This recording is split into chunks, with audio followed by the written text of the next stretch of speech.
My name is Kriska and welcome to Inday. I'm going to share with you my personal experience on how I renewed my spouse visa, as well as cancel my existing work permit and apply for a new work permit all at the same time. Before we move on to the meat of the process, it is important to note that immigration laws, policies, and even instructions of immigration officers change from time to time.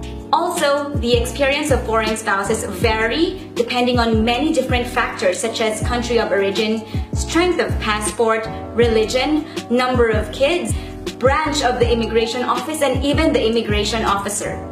Okay, so how do we start renewing the spouse visa? Step 1. Collect the checklist and the forms from the immigration office. Depending on the immigration office branch, you may need to allocate a separate day just to collect the forms and checklist. Some offices are way busier than the others, just like in Shah Alam, where my husband and I frequent. The forms required are pretty straightforward. You would need your passport, your Malaysian spouse's IC, your marriage register, a Surat Akwaan that has been stamped by a commissioner of oath, and immigration forms 38 and 55. You would need your passport, your Malaysian spouse's IC, a Surat Akwaan that has been stamped by a commissioner of oath, your offer letter and contract that has been stamped by the LHDN, and registration forms 9, 24, and 49, which will all come from your employer. From the list of documents for spouse visa renewal and work permit application, there are only 2 documents that needed to be stamped by a third party.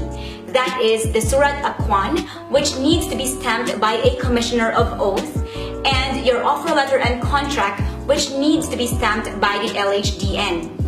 Step 2. Submit the complete documents to the immigration office. This step is pretty straightforward and simple. The only complication lies whether you are processing it at one of the busier immigration office branches. And I'm gonna show you why.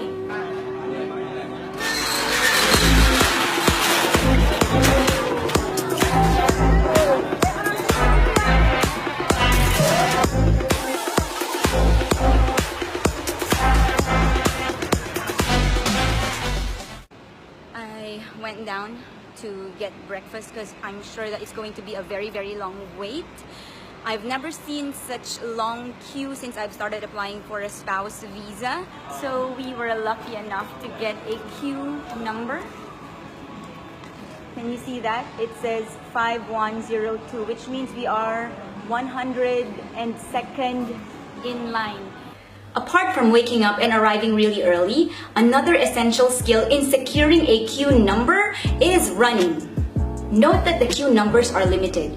If the queue numbers run out, you need to go back the next day, fall in line, run, and hope that you secure a number. Only applicants with a queue number will be entertained and will be allowed to submit their application forms. The third and final step is my favorite step, which is collect your passport from immigration.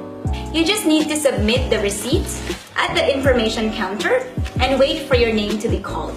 That's it. The most critical phase in this whole process is the completion of documents. Once you have completed all of the necessary documents needed, everything will be smooth sailing. The toughest part is arriving really early and race against hundreds of applicants to secure a queue number. There are days when it's not that bad, but there are days when you would really think, what the hell is going on? Nonetheless, enjoy the process and have a good laugh later. That's it for today. Goodbye from Inday. In Kuala Lumpur area.